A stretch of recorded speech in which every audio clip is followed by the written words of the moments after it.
Salut tout le monde. On a aujourd'hui un colis de tonton Maxime qui a envoyé donc son colis à Maniland. Excellent. Et en plus c'est arrivé. C'est qu'on gagne à être connu. Hein. Là-dedans il y a quelque chose que je voulais présenter depuis un moment. Mais... Ouais. Au départ, j'ai acheté beaucoup de véhicules d'occasion parce que c'est ce que je préfère. Des véhicules qui ont déjà vécu, on a vu les points faibles.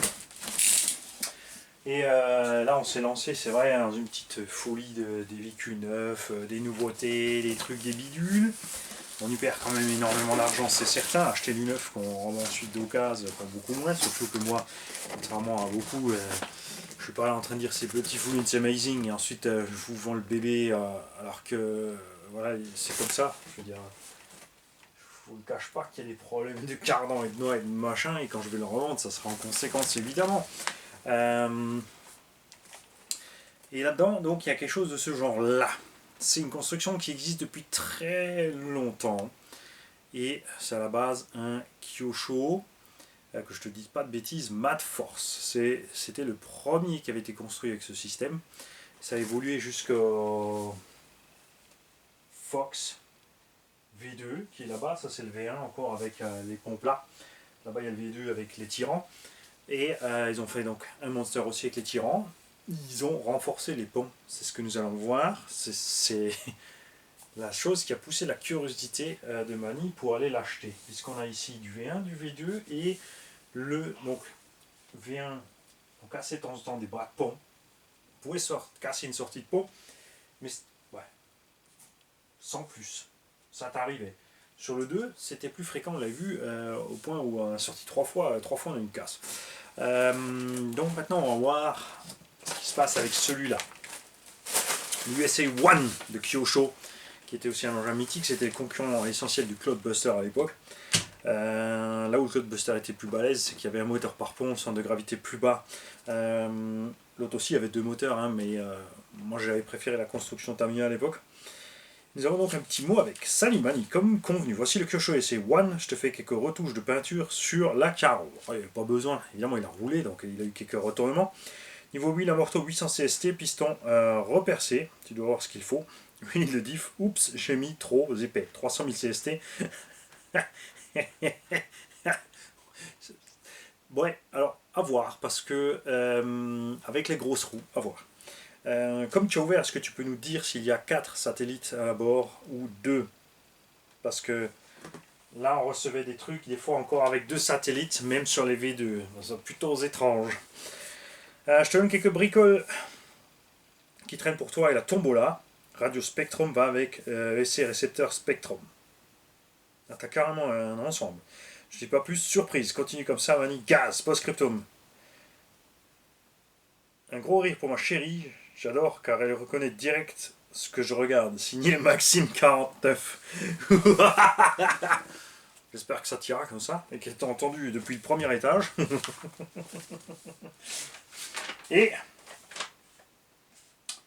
nous avons même d'ailleurs le bon de commande de la bestiole avec. Bien, ce machin est donc pas vieux. Il est sous garantie. Maxime est fan de Monster et il préfère le LMT de Lozi qui est vrai, il est plus scale. Là, ils n'ont pas fait beaucoup d'efforts sur le côté scale, ils ont juste réédité leur USA One. Bien sûr, la carreau est sublime.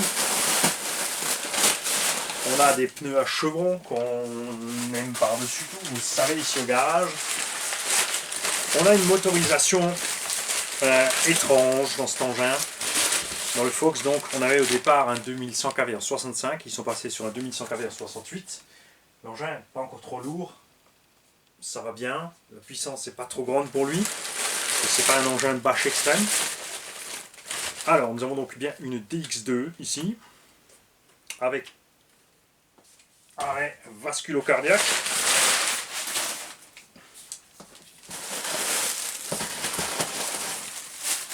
Hop. De plus, cet engin a autre chose que j'adore, c'est,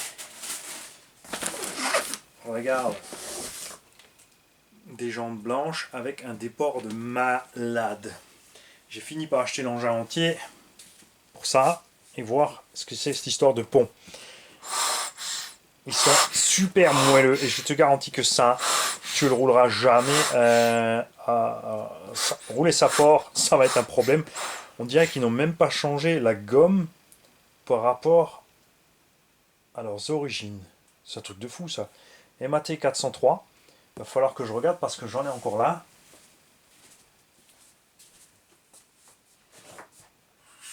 Sauf qu'à l'époque, tu le recevais sans mousse. Kyosho, ah, ça a changé quand même. Hein. 6,5, 4,13, 3. 6,6, 4,3, 25.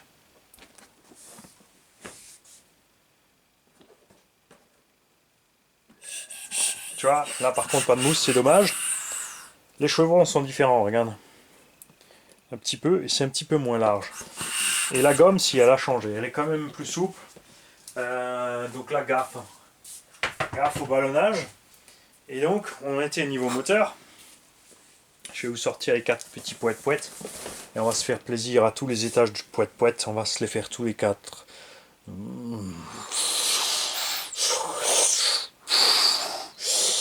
Oh, poète de la mort qui tue. Hein? C'est typage génial. Voilà, très important. Ce genre de pneumatique sur MT à pont solide comme ça. Parce que c'est ce qui va prendre des chocs pour les sorties de pont. Hein? Donc on ne mettra pas autre chose sur cet engin parce qu'on ne veut pas le bousiller, on veut ça. Figurez-vous que je voulais acheter les 4 roues séparées. Accrochez-vous, il y en a pour plus de 130 euros. Plus, c'était 100 euros la paire. Entre les 4 jantes et 4 pneus, on arrivait avec les frais de port à 100 euros par paire quasiment. Il faut que je revérifie ça, mais en tout cas le prix était démentiel. C'est pas pour rien que je ne les ai pas pris. La radio Kyosho KT machin. Avec. Par contre là, c'est bien. Ça c'est bien qu'il ne change pas Kyosho pour moi parce qu'on a ici le trim de la direction. Bouge pas. Throttle trim, non, le trim des gaz, excuse-moi. Et ici 2 EPA des gaz et l'EPA des freins séparément. Attention, bien sûr, les freins diminuent si la marche arrière. Et on a ici le trim de la direction et le dual rate de la direction. Les inversions, bien sûr, cette radio est toute simple, fonctionne à merveille. Je ne suis pas fan du tout du volant déporté comme ça c'est bizarre. Quand tu roules, t'es pas à l'aise. Moi, je le préférais plutôt vers derrière, tu vois. Parce que ouais, c'est space, quoi. Parce que qui c'est qui roule comme ça? Je sais pas. Tu vois, t'es bizarre en fait. T'es pas naturel là. Comme ça, t'es naturel. Là, non, c'est bizarre. C'est peut-être parce que c'est prévu pour rouler comme ça. Les gauchers souvent roulent comme ça d'ailleurs. Ces radios ont une portée correcte, fonctionnent bien, sont précises. La plage très bien, la plage de frein aussi est correcte. Donc on est content avec ce genre de choses. Ah, il nous reste de la peinture gris métal, blanc nacré, aluminium. C'est la couleur aluminium. Aluminium. Et on a ici un petit cadeau pour le garage, donc pour The Notice. Et on a emballé la carreau comme une paupiette. Et il y a autre chose qu'on voulait voir aussi parce que j'avais vu une revue où l'engin paraissait étrangement grand, où on disait que c'était grand alors que je veux dire c'est pas énorme quoi. Et on va pouvoir mesurer certaines choses. Donc nous avons la notice de la radio avec la notice de la machine que nous allons sortir tout de suite pour aller vérifier certaines choses. Alors nous avons la notice d'utilisation globale comme toujours qui t'explique comment enlever la carreau, toujours monté sur clips, toujours pas d'arceau de protection ni rien, donc 0 pointé évolution. Toujours un cordon DIN en simple ou pour partir en double ou en série, parce que beaucoup le roulent en 3S, parce que je pense que justement les compétitions MT aux US sont en 3S, par contre à mon avis il est hors gabarit. On te dit bien de faire attention de le mettre sur les roues en l'air pour faire les tests. On a de l'électronique Obi-Wan à bord, normalement c'est un Max 10 et full fonction. On a les 11 fonctions du max. Ça, c'est génial. Alors, c'est pas ce qu'on voulait voir. J'ai demandé avant pour les pignons et les satellites, on va voir à l'intérieur. Avant de sortir à la bête. Notice dit 4. 4 satellites et 2 planétaires donc à bord de cet engin. Et apparemment les nouvelles pièces seraient ceux-ci en fait. Mais pour moi je crois que ça n'a pas changé.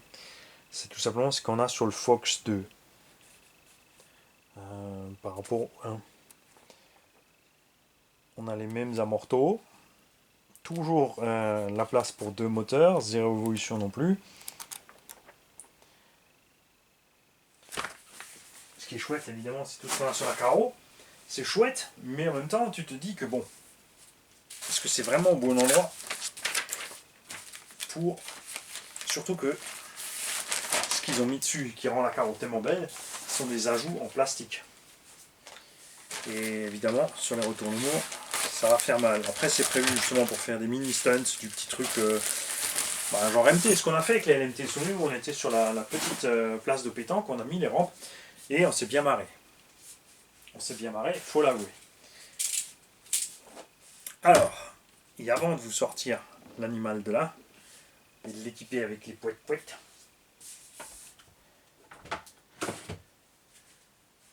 je vais les poser là, parce qu'il va falloir que je sorte après que j'y pose là, sans tout faire tomber. Les écrous sont dessus, c'est bon. Nous allons, sans plus attendre, jeter un coup d'œil à nos petits cadeaux. J'ai bien dit nos cadeaux, puisque c'est à nous, les gars, nous tous. Alors,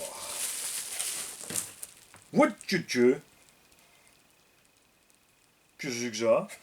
Donc nous avons ici un variateur récepteur Spectrum charbon. Ah bah celle-là je m'y attendais pas du tout, je savais pas du tout qu'ils avaient fait ça. Truc de dingue. En smart aussi. Qui a besoin de la télémétrie de sa batterie sur un moteur charbon? Truc de fou. Alors ça je savais pas du tout, tiens. Avec sa notice, ça c'est classe. C'est quand même cool évidemment puisque sur un engin qui sera plus adapté à un petit haut qui démarre, l'avantage du charbon reste c'est mou au démarrage, c'est limité en puissance, même si on peut tout programmer sur du brushless. Sur certains engins c'est vachement chouette d'avoir quand même ce genre d'équipement. Tu sais ce que je peux en faire? Subotech. Les petits Jeeps Subotech, j'ai donc un problème de mixage, parce que quand on tourne ça coupe les gaz. Là j'ai tout en un. Ça, je soude sur les racks à batterie, lithium-ion, et ça, on soude sur les trucs. Et là, ça m'intéresse maintenant.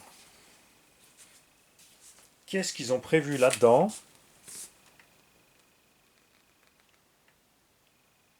pour le côté lipo? Alors, on peut passer lipo NIMH. Donc, ce petit engin là-bas, on va rouler en lithium-ion. Donc on pourra passer en mode cut-off aussi évidemment, on pourra le laisser. C'est pas mal hein. C'est pas mal. Sens de fonctionnement, cut-off, type de batterie, start-up, donc la puissance de démarrage, marche arrière, maximum de frein, frein minimum, genre au moment où tu touches la gâchette, frein automatique, donc le drag brake rate control. Alors ça, donc c'est purement pour du crawler, hein, donc on peut donc régler un taux de frein automatique plus une façon à lui de réagir, le neutre sur la gâchette pour pouvoir gérer tout ça évidemment mieux. Et attention, on a Startup Force et Start Mode Punch Level. On a deux punchs différents. Donc il y en a un normalement c'est la puissance minimum de démarrage du véhicule et l'autre est donc la reprise du véhicule. C'est-à-dire quand tu lâches les gaz et que tu reprends. On a deux servos Traxxas, un 2075R qui est donc le remplacement du 2075 mais alors, toujours plastique mais renforcé, et le X qui est lui pignon métal. Ce qu'on ne sait pas, c'est que celui-là, il reste encore dans la gamme. Dégagez-nous ce machin-là, on veut plus le voir. Nous, on veut que cela. Si déjà, franchement, hein, on veut que cela. Un qui connecte 9 kg. Pignon métal aussi.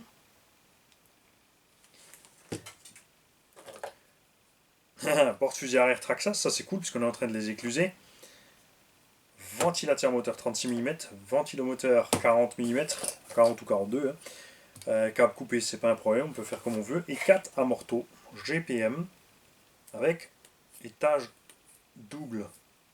Ça c'est rigolo, je savais pas qu'ils faisaient ce genre de truc. Échec, hein, puisque tout est monté, c'est de travers là en fait, malgré le... Alors nous avons un ressort très dur en bas et un ressort mou, enfin l'inverse. Ressort dur en haut et mou en bas, c'est faux, c'est faux, c'est faux. Il faut que le court soit le mou. Et regarde, t'arrives même pas à les comprimer à fond, les deux réagissent ensemble, donc en fait il y a même pas, t'as l'impression qu'il n'y a pas de tarage différent entre les deux sortes de ressorts. Ça c'est de traviole. Mauvais travail GPM comme toujours. Par contre, ils sont grands. Est-ce que tu peux me dire sur quoi ça se montait? 4 identiques. Donc, franchement, pas top chose. Hein. 4 écrous de roue bleus. Ça va pas sur X-Max. Si, ça c'est les spéciales X-Max justement. Avec les portées de filetage plus longs. Il faut se méfier parce qu'il y a différentes longueurs. Hein. Faites pas avoir les mecs. Et je vous ai gardé le meilleur pour la fin. Et ça me fait plaisir. On a donc ici les dragsters. Et on avait demandé, souvenez-vous, pour le coup des pneus. Alors, j'ai la réponse. On a ici les Proline, Houstières. Et c'est en taille Shortkurs standard. On a aussi des belles jantes. C'est marrant hein, quand ça ressemble au Traxxas. Enfin au Weld du coup, puisque Traxxas a copié officiellement le design de Weld. On a des jantes de SC normales.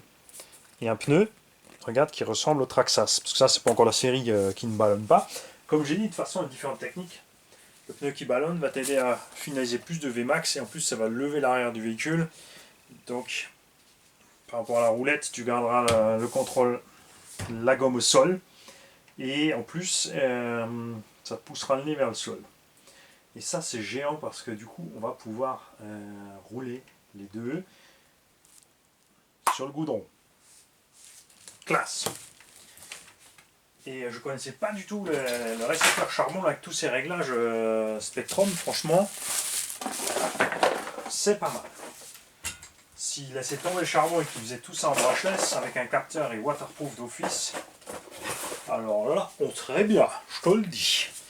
Et là vous avez assez entendu, hein. Moi aussi, moi aussi. Vous croyez que vous étiez seul? Vous croyez vraiment que vous étiez seul? Vous croyez que j'ai pas envie de sortir cette machine de là depuis avant? Voici le bestiau. Alors on va tout de suite y mettre les roues. Il est grand parce que la carreau est hyper longue. On a donc une belle carreau de 1/8 qui va aller faire un tour chez Elsace, n'est-ce pas? Pour être refaite en renforcé, parce que celle-là, on n'a pas envie de l'abîmer. De toute façon, on dit avec les pneus qu'il y a dessus, il n'ira pas bien loin en puissance. Et revenons-en donc au moteur. C'est là où j'en étais avant, où on s'est arrêté. La blague du moteur. Ils ont laissé donc un moteur en 68 mm, sachant que l'engin a des roues plus grandes, plus lourdes, que la carreau est plus lourde. On va en venir. Et là, tu te dis, bon, ils ont peut-être fait le nécessaire aussi. Niveau motorisation. En tout cas, ils ont fait le nécessaire côté clé. Ils sont allés voir chez leurs collègues de Yamaha Tondeuse Motors pour leur faucher de la clé.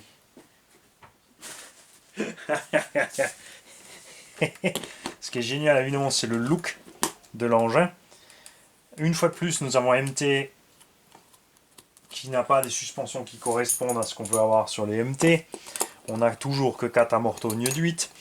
On a un angle de suspension totalement bizarre. Mais au moins on a des ponts avec des bras de pont. Ici le look ne va pas chercher les MT modernes, comme le LMT ou d'autres. On cherche ici le look du MT old school. C'est-à-dire les anciens pick-up vraiment rehaussés, qui étaient juste des pick-up avec moteur avant, pareil avec le V8 en bas posé au centre. Et ni toute la technique moderne sur les ponts.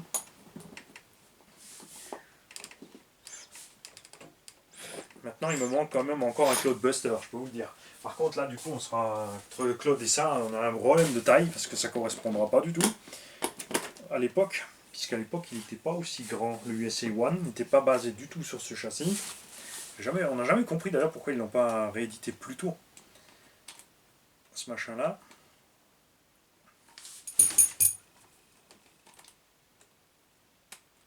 Bouge pas, c'est le dernier écrou qui ne veut pas participer. Alors, ils n'ont pas été assez malins pour faire l'empreinte qui bloque l'écrou, pour que l'écrou n'aille pas plus loin au fond de la clé. Tu me suis? Quand tu mets l'écrou, il faut le mettre à la main. Le filetage aussi n'est pas super long. En plus, on est ras du filet avec les écrous. C'est un engin comme ça.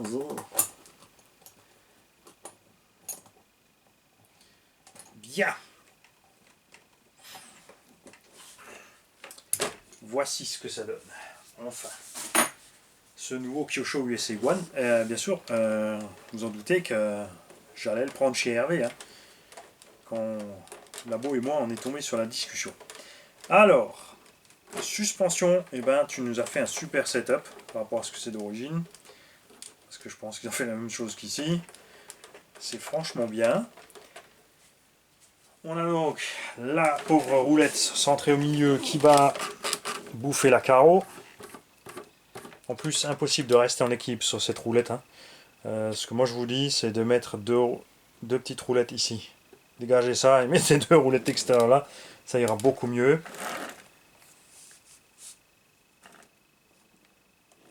Est-ce que ce... Ouais, on dirait que c'est plus large. Hein. On dirait que cette pièce-là est plus large. Écoute, le diff, ça n'a pas l'air mal du tout, hein, tu vois, en 300 000. Je suis pas fan de la balle par poire parce qu'on l'a vu sur le Fox là-bas, on l'avait cassé, cette fixation. Bon, écoute, franchement, c'est pas trop mal avec cette huile-là, hein, surtout que tu avais sûrement encore un peu de graisse d'origine dedans. Est-ce que tu peux nous dire d'ailleurs aussi si d'origine il y avait de la graisse ou pas vraiment cette bouillie, hein? Ça n'a pas de la gueule de MT, ça, franchement. Voilà, ça a de la gueule de MT. On n'est pas tout à fait dans l'anthrax. C'est pas la mort, parce qu'on y est presque. Ça, c'est monté pseudo-flexible. Ça, c'est une bonne idée, par contre. Chez Tamiya, c'est monté sur des trucs, ça pouvait pivoter, donc ça t'évitait de le casser. Quand tu te retournais, ça faisait flop, tu étais à l'envers. On peut mettre des LED à l'intérieur, c'est prévu. On va voir ce qui se passe niveau calandre aussi. La calandre qui est assez complète. On a aussi, bien sûr, le petit truc dessus, genre le moteur est à bord. On a même les rétros. Hein, donc, comme souvent chez Kyosho, on ne sait pas pourquoi. Enfin si, c'est pour des raisons de simplicité. La carreau est blanche et ils ont peint le noir par-dessus à l'extérieur. C'est tout. Fin de l'histoire. Donc ça se raye. Tu vois. Mais il a une gueule d'enfer, franchement. Bien bon. Alors, les roues sont différentes. La carreau est différente. On a un pare-choc avant différent qui est monté sur le châssis. On va le découvrir ensemble. Super flex, c'est pas forcément bien. L'arrière est monté sur la carreau. La carreau a que les 4 plots. Zéro protection. Très mauvais pour du MT. C'est le meilleur moyen de la détruire. Mais t'as vu aussi qu'elle va aller toucher, à mon avis, quand ça ballonne un peu tout ça, là, ça va aller toucher. Sous le dessous, évolution sur les cardans. On a l'option qui était, enfin c'était une option CVD pour le Fox et toute la gamme de ce châssis. Et à l'avant, on a reçu un télescope carrément.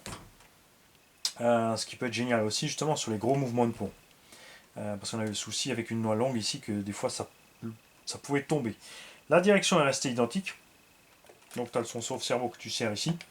Serre pas trop fort, vaut mieux perdre un peu de direction que de flinguer les pièces là-dessus sur le pont. Et à l'intérieur, ah, je sais, j'ai attaqué 3 fois le truc, vous avez dit ça y est, il va nous le dire pour le moteur. Alors le cerveau c'est le Perfex. Alors, on va vite voir aussi combien il a de kilos, parce que sur tout le reste de la gamme il est trop mou. Il est trop mou ce cerveau et c'est le même. 9 MW, ce qui veut dire 9 kilos. 9 kilos des pneus comme ça, mais sans déconner. Sans déconner, arrêtez donc, livrez-nous ça sans cerveau à ce compte-là. Faut pas déconner. Donc, le moteur, tu le verras pas tout de suite. La carreau, vitre teintée, donc la reproduction, ce qu'ils avaient sur évidemment l'original du USA One. Et elle est vraiment mucho grande. On va tout à l'heure la poser sur d'autres engins pour voir. Et à l'intérieur, donc, perché sur le plot de carreau, le bloc moteur. Comme ça, il risque rien. Couronne plastique toujours. Et là, on a un moteur, cette fois, qui a pris des tours pour gagner un peu de vitesse. C'est le Torx 8 Plus. Et normalement, c'est un 2300 ou 2400 kV. J'arrive pas à lire là-dessus. On va voir. Bon, vous regardez les specs, c'est Kyosho. Donc, on a pris des kV. Parce que il n'y a pas beaucoup de place pour mettre un pignon plus gros. Alors, avec le 2100 kV, l'ancien, le 65 mm, si tu mettais une dent ou deux en plus, le moteur il commençait il en avait marre, il chauffait. Avec le Torque 8 2100 kV 68 mm, ça allait beaucoup mieux. Mais on plafonnait un petit 55. C'est quand même dommage. Et là, celui-là, malgré qu'il ait plus de kV, et malgré qu'on ait les roues plus grandes, eh ben, il donnait à 57 km/h, ce qui est plutôt étrange, puisqu'ils n'ont pas réduit l'étagement. On a exactement la même transmission que sur le Fox, avec plus de kV, mais des roues plus lourdes. Alors, elles sont peut-être pas plus grandes en diamètre. C'est là que je me trompe, regarde. C'est là que je me trompe. Si. Non, même pas. Regarde, ça c'est les roues du Fox.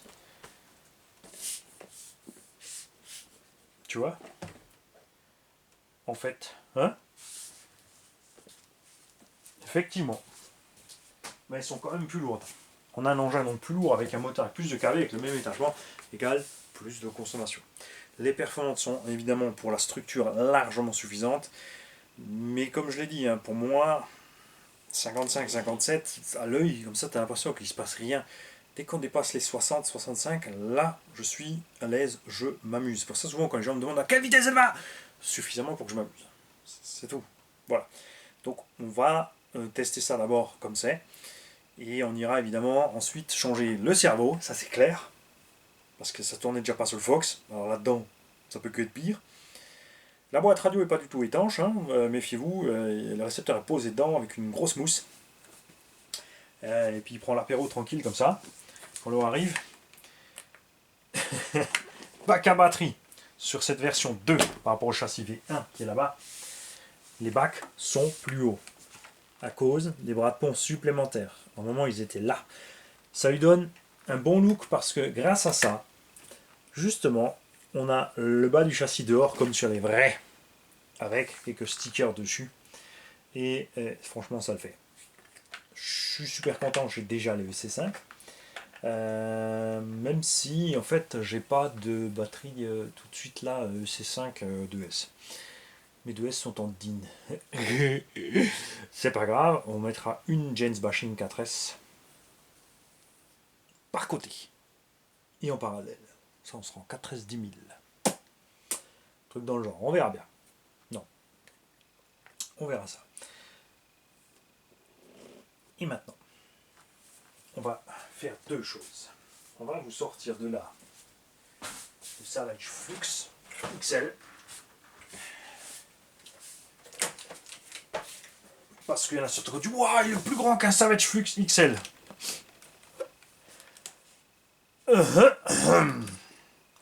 Ah ouais, vachement plus grand. Par contre, la carreau y est presque, mais seulement presque. Donc regarde comme c'est laid une carreau comme ça, c'est trop court sur Star Trek ça. Donc cette carreau va pas sur un XL. Regarde, si je me mets bien à l'anthrax, il me regarde tout ce qui me manque. Si je me mets bien à l'anthrax, ça ne va pas du tout. Cette carreau par contre, on va la poser sur un Traxxas Max. Parce que Jam Jam nous a trouvé la solution pour des bonnes roues de MT à déport. Des A17 qui tiennent sur le max. La largeur évidemment du Kyosho, c'est dû au super anti-cochon des roues.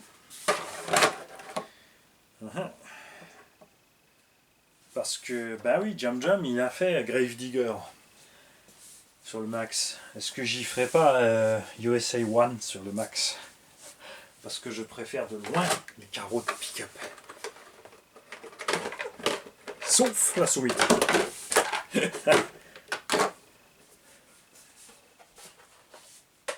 Oh, même avec les petits trous, regarde ça comme c'est beau.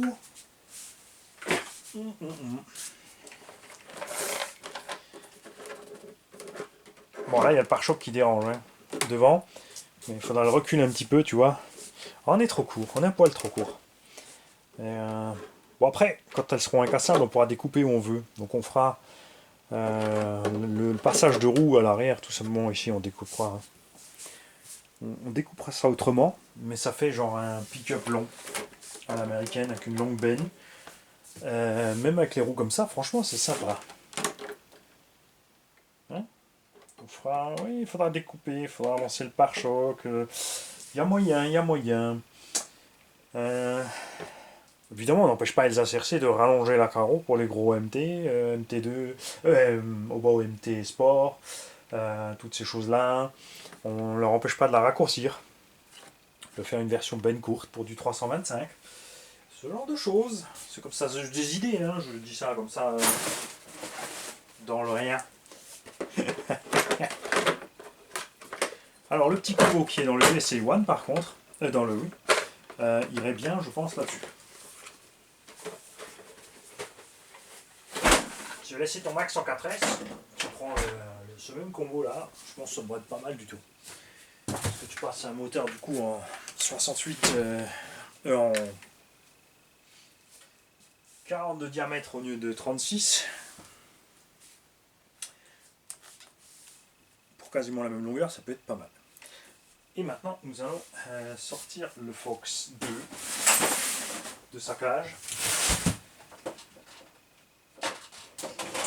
Et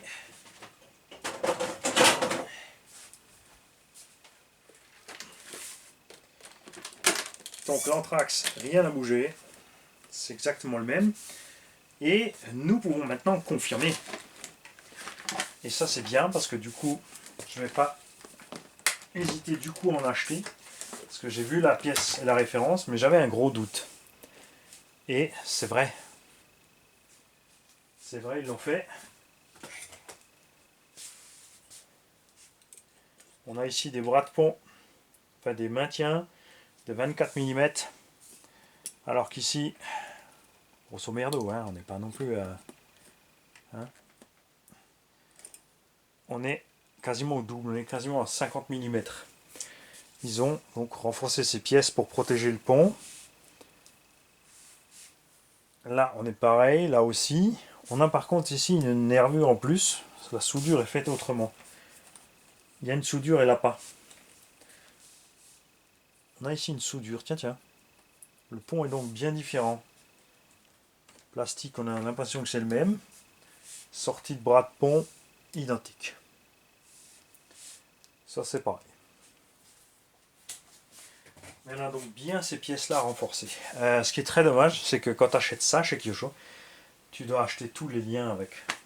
Et ça, franchement, moi, ça m'amuse pas spécialement. Hein, je comprends pas ça de leur part. C'est vraiment trop bizarre. Parce que on pourrait vraiment avoir juste ces petites sorties renforcées à part pour permettre aux gens d'upgrader facilement leurs engins, n'est-ce pas?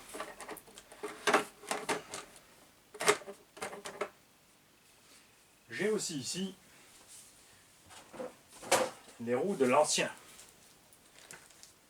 Et ils ont appris quelque chose là-dessus. C'est que déjà, ils ont fait plus de déports. Ça, c'était sympa parce qu'on était taille basse dedans et haute dehors. La roue se comporte super bien, honnêtement, sur un véhicule. Le problème, c'est le poids. Elles sont très lourdes, ces roues-là, alors que ces roues-là sont super légères. Et comme dit, même si je change la motorisation ou quoi que ce soit, ne vous en faites pas, je ne vais pas aller beaucoup plus puissant. Je veux juste, si c'est possible avec le pneu, de dépasser un petit, quand même dépasser le 60 sur la ligne droite. Ça peut être sympa, n'est-ce pas? On le dira à la gente, ouais, je kiffe le look de cette caisse, grave. Franchement, c'est beau. Ça, faut leur laisser chez Kyosho. Ils arrivent toujours encore à faire des trucs beaux. Si seulement ils pouvaient nous suivre dans le 21e siècle, ça serait magnifique. Prix de vente de l'engin, j'ai eu peur. J'ai eu peur au début que ce soit vraiment cher. Et en fait, non. On s'est aperçu qu'ils n'ont pas exagéré le prix. Je crois qu'il est prix public à 570 €, quelque chose comme ça. Évidemment, c'est le prix d'un Serpent MTE qui, bien sûr, tu fais totalement autre chose avec. Il est beaucoup plus rapide, beaucoup plus puissant, plus solide aussi. C'est le prix approximatif, je pense, qu'elles vont nous sortir le Timasso MT8, qui est, je le rappelle, un engin qui sera à peu près à cette longueur-là. Châssis plat, par contre. Fromage, c'est plus un truggy. KMT, pas de boîte de réduction ni rien. Mais bon, on verra ce que ça donne. Le pare-choc. N'oubliez d'en causer. La buffle sur le Fox, c'est un gros pare-choc avec un super pare-buffle qui est monté fixe au châssis. Là, c'est un truc rigide. Regarde, vous montez sur un truc qui se plie. Résultat, ce pare-choc ne sert à rien. Quand tu te gamelles, il va défoncer la carreau. Il n'absorbe pas du tout le choc. Et au bout d'un moment, ben, ça va plier. Je comprends pas du tout ce qu'il leur a pris là de faire ça. Regarde ça. C'est ridicule, ça protège rien. Bon, t'as l'arceau là, mais quand tout va rentrer, bye bye la carreau. On a des nil stop sur les bras de pont, plus des fixes. On a des écrous métal partout, plus en plastique. Et ouais, parce que là, ils te mettaient des écrous en plastique chez Kyosho. Je te jure, c'est véridique, tu peux vérifier. Hein? Sur cet engin, les amortisseurs sont couchés parce que c'est nécessaire à la bonne réaction, la bonne tenue de route de l'engin, je te le promets. Si tu mets les amortos raides sur cette caisse, elle va se comporter super méga bizarre, c'est certain. Tonton a mis des butées, je crois que c'est Tonton qui l'a mis parce que ça c'est pas d'origine ici. Est-ce que tu peux nous dire si tes petites butées caoutchouc là sont d'origine ou pas? On dirait pas, je crois que c'est du Losi. Ils ont mis des butées de suspension Losi qui tiennent en plus la coupelle de l'amorto en place. Parce que c'est coincé sur la tige. Bon boulot. C'est chouette, hein. Tu vois, faut pas grand chose pour rendre Mani heureux, il faut juste un MT qui ressemble à un MT. Ce qui n'est pas du tout le cas du techno. Il ressemble à rien ce machin. Les bras hyper longs. Châssis ultra fin. Ultra plat. Bon, il y a un débattement de dingue.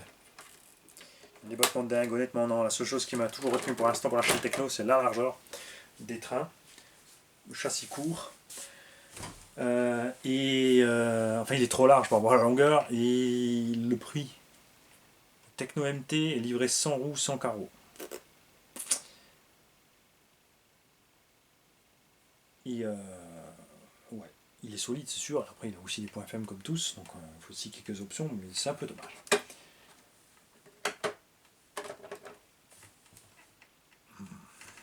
Moi, je suis content comme tout. Regarde, il n'a pas un gros croisement de pont, t'as l'impression que c'est énorme, ça vient du déport des jantes. C'est parce que c'est la jante qui va vachement loin. N'oubliez pas aussi, quand vous avez des jantes à déport et des élargisseurs, que la roue se déporte par rapport à la direction.